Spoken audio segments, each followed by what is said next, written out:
থেকে 60 জন খ্রিস্টান পাদ্রী বিশ্বনবীর সাথে দেখা করতে এসেছিলেন। কয়জন? জোরে বলেন কয়জন? তারা যখন দেখা করতে এসেছে, মদিনার বাজারে তারা দাঁড়িয়েছে। ইন দ্য মিন টাইম জোহরের আজানের সময় মসজিদে নববী থেকে আজান হচ্ছে। আল্লাহু আকবার, আল্লাহু আকবার, আল্লাহু আকবার,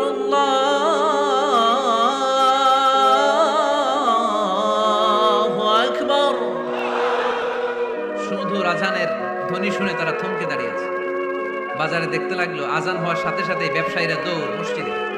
কিন্তু কি আজীব তামাশা, তাদের নাজরান দেশে ব্যবসায়ীরা যেমনি দোকানপাট বন্ধ করে ছুটে, মদিনার মুহাম্মদ সাল্লাল্লাহু আলাইহি ওয়াসাল্লামের উম্মতেরা দোকান বন্ধ করে ছুটে না। দোকান যার দোকান যেরকম ছিল ওইভাবে রেখেই দৌড়।